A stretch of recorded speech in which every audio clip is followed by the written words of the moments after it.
एक राजा बहुत बलवान था, उसने अपने शत्रु पक्ष के राजा का नाश कर दिया। उसका अकेला लड़का था और उसकी मां। अब हर समय शत्रु पक्ष का राजा इस चाल में रहता था कि उस बालक को मार दें तो निष्कंटक अधिकार। और उसकी मां बड़ी भागवत थी, रात दिन भजन करती, भगवान से प्रार्थना करती कि भगवान मेरे बालक की रक्षा करना। और भगवान के जो सिद्ध संत होते हैं भगवत स्वरूप होते हैं। उन्होंने विचार किया, संत के हृदय में एकदम भजन में बैठे थे उसी राज्य में, विचार एकदम आया कि अच्छा भगवान का आदेश है तो लीला करनी पड़ेगी। और लीला का उस समय इंतजार करने लगे। तो जो राजा बलवान था, जिसने शत्रु पक्ष के राजा को मारकर उसके लड़के को मारने को ठाना था, उसकी राजकुमारी थी, उसके स्वयंवर की रचना की जब बात आई, कमंडल उठाया, लंगोटी कस के बांधी कमर में, पहुंच गए दरबार में। और वो परिचित थे तपस्या और उनके भजन से, जे भी देखा तो साष्टांग दंडवत राजा हुए। देखो, बाहरी आचरण से कैसे भी नहीं जाना जा सकता महात्मा के स्वरूप को, उनकी लीला को। राजा को मालूम था कि ये बड़े प्रसिद्ध और तपस्वी महात्मा हैं। राजा ने तत्काल अपनी कन्या को बुलाया, प्रणाम करो आप, महाराज आए हैं। राजकन्या बुलाई गई, महात्मा के चरणों में प्रणाम हुआ। महात्मा ने ऐसे देखा नक्सिक तक और कहा, इस लड़की का तो विवाह हम करेंगे, किसी राजकुमार से न कर देना। राजा तो एकदम होश उड़ गए, पर बहुत वो प्रवीण भी थे, राजा बुद्धिमान थे। तो उनका, महाराज ब्याह तो आपसे ही कर देंगे, आप जैसा सुयोग्य वर कहां मिलेगा। 80 वर्ष की अवस्था, शरीर में झुर्रियां पड़ रही, दूल्हा की पोशाक मात्र में लंगोटी, धन संपत्ति मात्र में लौकी का कमंडल, आप जैसा दूल्हा कहां मिलेगा। कुछ शर्त हैं, उनका आप पालन कर दो। गए, अपने तिजोरी से इतने बड़े बड़े मोती 2 लाए। बोले ये हमारे पूर्वजों के द्वारा एकत्रित किए हुए 2 मोती हैं, 108 मोती ले आओ। पहली शर्त, राजकुमारी का ब्याह आपके साथ। देख रहे थे, हालत देख रहे थे। महात्मा ने कहा, हाँ हाँ 108 क्या होते, ले आएंगे। बोले मोती देख लो। बोले लाओ, जब साथ रहेंगे तो उसी नाप के ले आएंगे।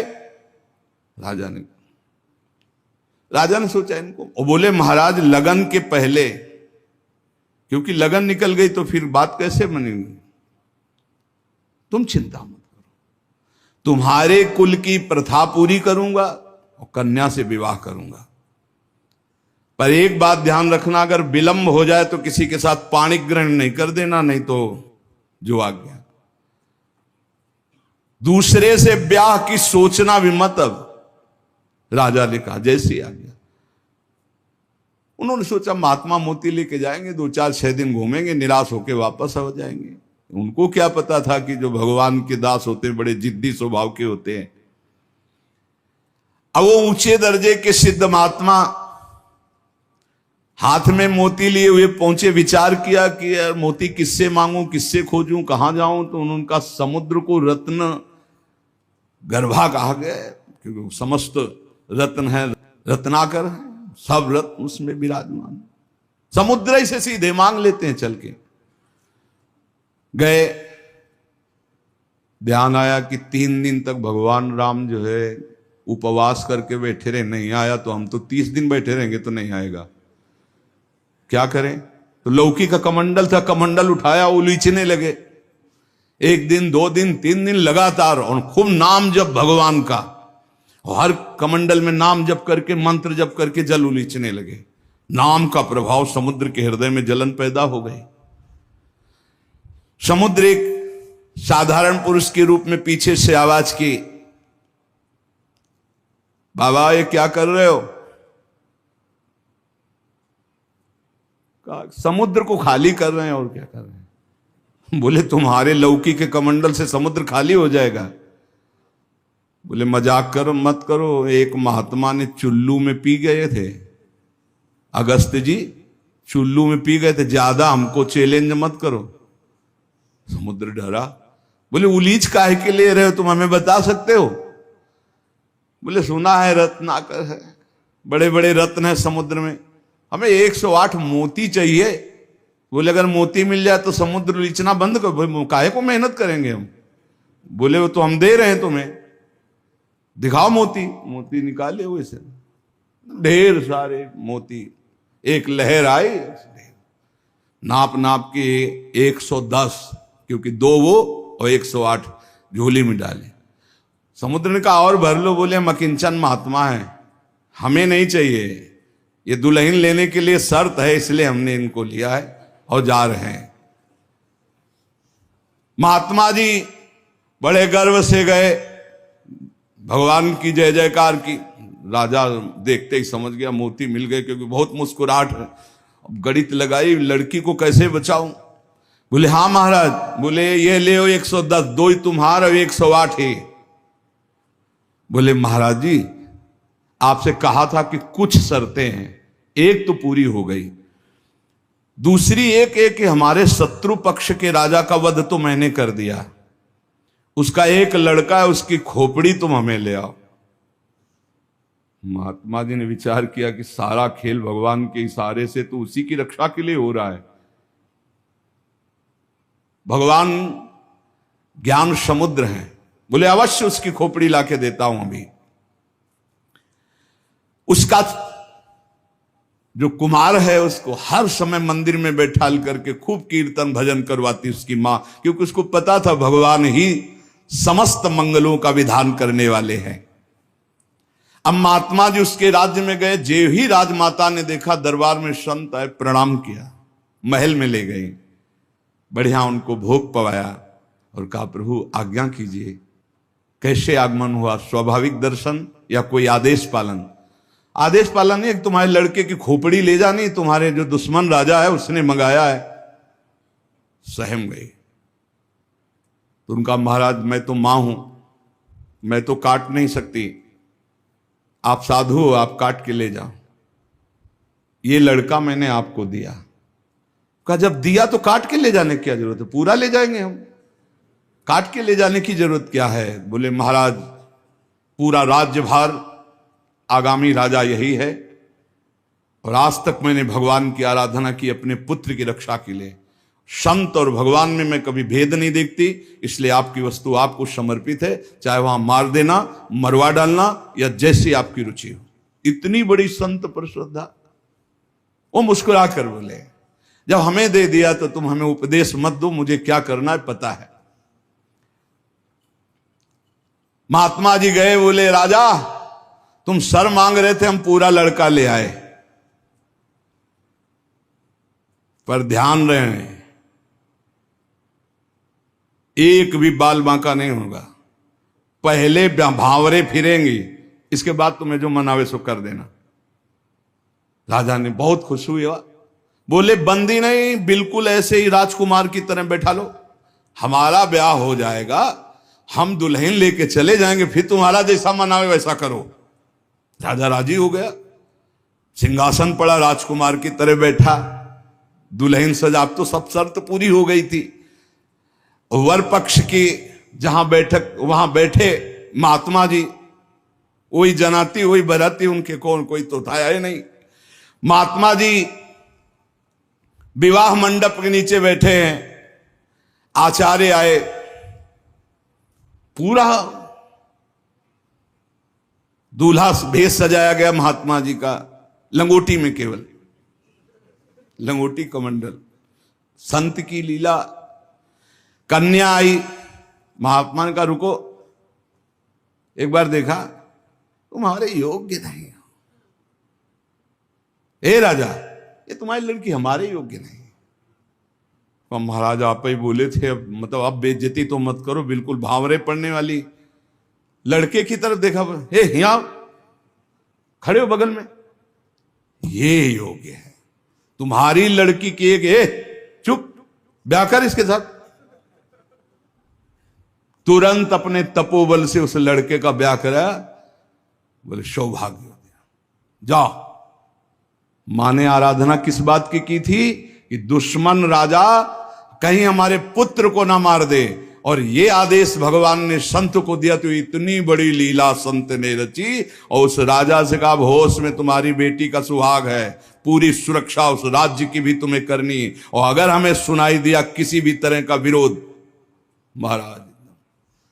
कभी कभी भगवान की आज्ञा से संतजन कुछ ऐसी लीलाएं करते हैं जिन लीलाओं को बाहरी आचरणों से आप जान ही नहीं सकते कि मामला क्या है। तो कह रहे हैं कि बाहरी जो लीला है वो तो कोई नाटक का पात्र भी कर सकता है, लेकिन संतों की लीलाओं को बिना भगवत प्राप्त कोई जान नहीं सकता है। हमारे ग्वारिया बाबा वृंदावन के सेवा कुंज गली से मस्ती से में चले आ रहे हैं, यार की मस्ती में। सामने से कुछ बंगाल से एक परिवार आए हुए थे दर्शन करने, उनके साथ लड़की को देखा। 70 वर्ष के होंगे बाबा, ग्वारिया बाबा। बिरज गए, बोले नहीं हम इससे ब्याह करेंगे। अरे बंगाली बोले कैसे करोगे तुम ब्याह, बेटी हमारी हम ऐसे। बोले नहीं। अब तो आवाज हुई तो सब ब्रजवासी इकट्ठा हो, ब्रजवासी हंसने लगे क्योंकि जानते थे बाबा सिद्ध है और बालवत उनका व्यवहार। बोले लेंगे, दुल्हन लेंगे, इसी के साथ विवाह करेंगे। बंगाली ने कहा तुम चीता में भरो, जहां भरो, हम अपनी बेटी का ब्याह तुमसे। तो बोले नहीं करेंगे। झगड़ा शुरू। ब्रजवासी बंगाली से बोले भैया तुम नहीं जानते, ये सिद्ध महापुरुष है, एक बार हां कर दे, नहीं ये जल जाएगा बाबा। बोले अगर कुछ भी हो तो हम लोग हैं, तुम चिंता मत करो, एक बार हां कर दो। उनको समझाया, अलग ले जाए। बोले बाबा ब्याह के लिए तैयार है। बोले तैयारी की जाए। वो तो घबरा रहा है। ब्रजवासियों का बाबा पूरी तैयारी है, बस तुम अपनी तैयारी कर लो दूल्हा बनने की। यार नहीं इच्छा तुम्हारी? नहीं। बोले हमारे यार की इच्छा नहीं। चल दी। संतों की बाहरी लीलाएं ऐसी, जो सिद्ध पुरुष होते हैं उनको लोक व्यवहार की, क्योंकि वो अब सबको भगवत स्वरूप देकर एक आनंद लीला उनकी चलती रहती है। तो कह रहे कि नाटक करना गंभीरता का, ये सब ये तो नाटक पात्रों में हो सकता है, लेकिन भगवान के संतों की अभिनय की बुद्धि नहीं होती, वो स्वाभाविक भगवत प्रेरित लीलाएं उनकी होती रहती। बोले मिताहार, आधा किलो देसी घी, किलो 1.5 किलो रबड़ी, आधा किलो 1 किलो दाल सब्जी, ऐसी रोटी बीता से ना पी जाए। जब कोई देखे है चल उधर देख, अब प्रसाद पाए। संतों की तो लीलाएं जान नहीं सकते। 10 ग्राम संख्या एक बीजा में मर जाए। जो भगवत प्राप्त महापुरुष हैं उनकी अलग अलग लीलाएं होती हैं। इसलिए कह रहे जो सिद्ध पुरुष है उनको बाहरी आचरण, अगर वास्तविकता आपको देखनी साधुता की तो मुमुक्षता में देखिए, या जो साधक तन्मयता पूर्वक भजन में लगे उनको देखिए। सिद्ध पुरुषों से आप पहचान नहीं सकते कि किस कोटि के महापुरुष है। संत आंतरिक क्षमता से युक्त होते हैं। क्या भक्ति से ऐसी ऊंचाई प्राप्त होती? ज्ञान से और भक्ति से, दोनों से ऊंचाई प्राप्त होती है। या कोई ज्ञान मार्ग का उत्तम पथिक या भक्ति मार्ग का उत्तम पथिक। अज्ञानी पुरुष तो प्राप्त समझ ही नहीं सकता संत महापुरुषों की चेष्टाओं को। तो क्या अपने को सबसे श्रेष्ठ समझते हैं संत? नहीं नहीं नहीं, सबको अपने से श्रेष्ठ समझते हैं भक्ति के संत, और सबको आत्मस्वरूप समझते हैं ज्ञानी संत। अपने से सबसे श्रेष्ठ समझते हैं भक्त सिद्ध संत। सो अनन्य गति जाके असमति न टरे हनुमंत, मैं सेवक सचराचर रूप स्वामी भगवंत। मैं सेवक हूं, चराचर जगत मेरे भगवान का स्वरूप है, ये सिद्ध भक्त का। और जो ज्ञानी होता है वो सर्वम खलमिदम ब्रह्म, वो ब्रह्म स्वरूप अपने आत्मस्वरूप का अनुभव करके नानात्व का विस्मरण कर देता है। भक्त समस्त विश्व के लिए भजन करता है। देखो साधक अपने लिए भजन करता है, और सिद्ध किसके लिए भजन करता? विश्व के लिए। सिद्ध पुरुष का तन मन और भजन, ये प्रत्येक चेष्टाएं जगत मंगल के लिए होती है, उनका अपने लिए कुछ नहीं होता। जैसे साधक परेशान रहता, मेरा कल्याण हो जाए, उसके लिए भजन साधन कर, सिद्ध पुरुष का नहीं।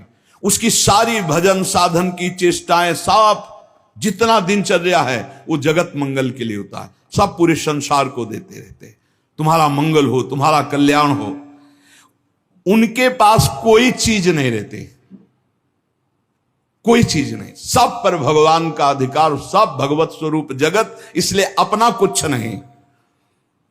बड़ा ऊंचा भाव होता है भक्त का, जो सिद्ध महापुरुष होता है। जब तक देखो संतों की चेष्टाओं को नहीं जान पाओगे, उनका जो भाव होता है बड़ा विचित्र होता है। एक नाव में बहुत से लोग बैठे हुए थे, संत भगवान भी बैठे हुए थे, आराम से नाव चली जा रही थी, सब इधर उधर की बातें कर रहे थे। संत तो एक उन्मत्त अवस्था में।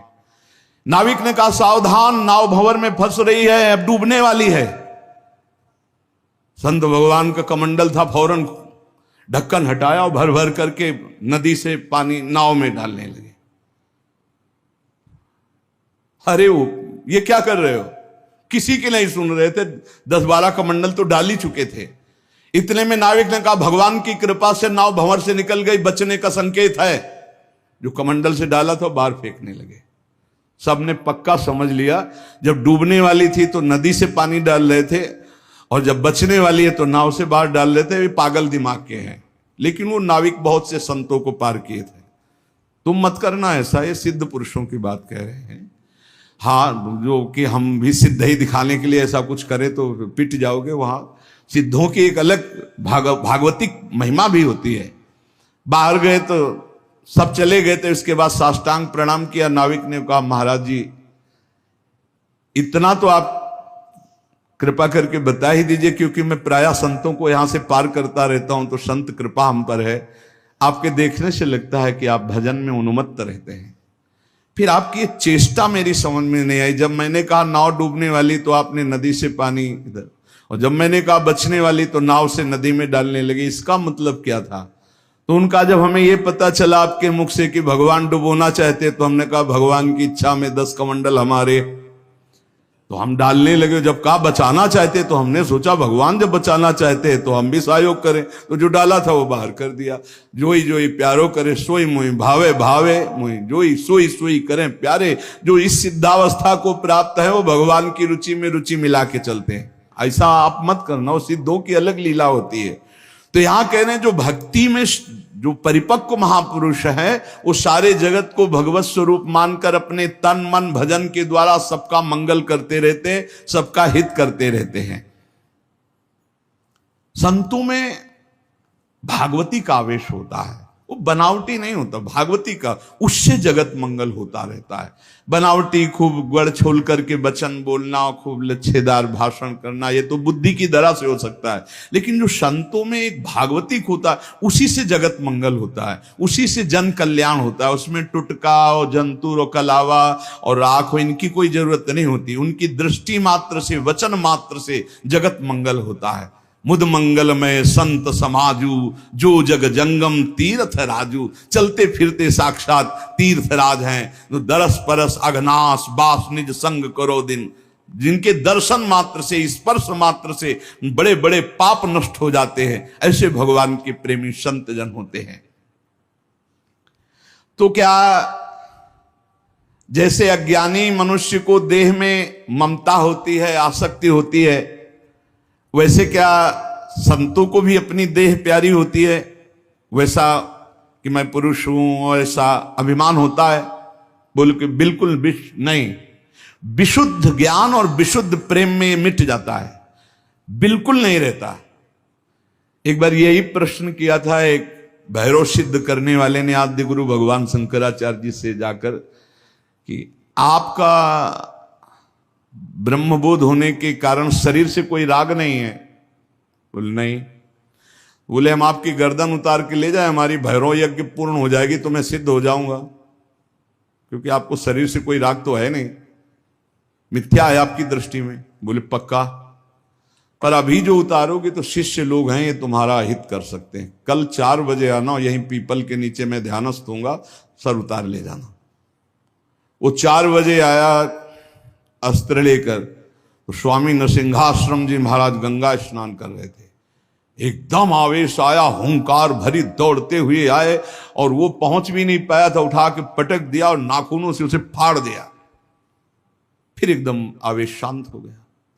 तब ये भगवत आवेश, ये जो बड़े महापुरुषों के चरित्र हैं, ये बड़े शिक्षास्पद भी होते हैं और ये अलौकिक भी होते हैं। कभी कोई महापुरुषों की नकल ना करे, हमारी प्रार्थना है, कभी नकल न करे कि हमारे गुरुजी ऐसे, तो नहीं, जो गुरुजी के उपदेश है उनके अनुसार चले। बड़े सिद्ध महापुरुषों के बड़े विचित्र विचित्र लीलाएं होती हैं। महापुरुषों की बाह्य चेष्टाओं को बिल्कुल नहीं समझा जा सकता, इसलिए कभी उनकी परीक्षार्थ ये जांच न करे कि हम बाहरी आचरणों से उनको, हम आपको सत्य कहते, बड़े बड़े महापुरुषों से मिले, आप कदापि नहीं जान सकते, कदापि नहीं जान सकते कि ये किस कोटि के महापुरुष हैं, किस कोटि के महापुरुष है। बहुत बहुत ही बड़े बड़ों को संशय हो जाए कि ऐसा नहीं हो सकता। जैसे भक्त संपूर्ण विश्व को साक्षात अपना इष्ट देव मानता है, काम पड़ने पर विश्व हित के लिए प्राण त्याग सकता है, क्या ज्ञान मार्ग में चलने वाला सिद्ध महात्मा भी ऐसा कर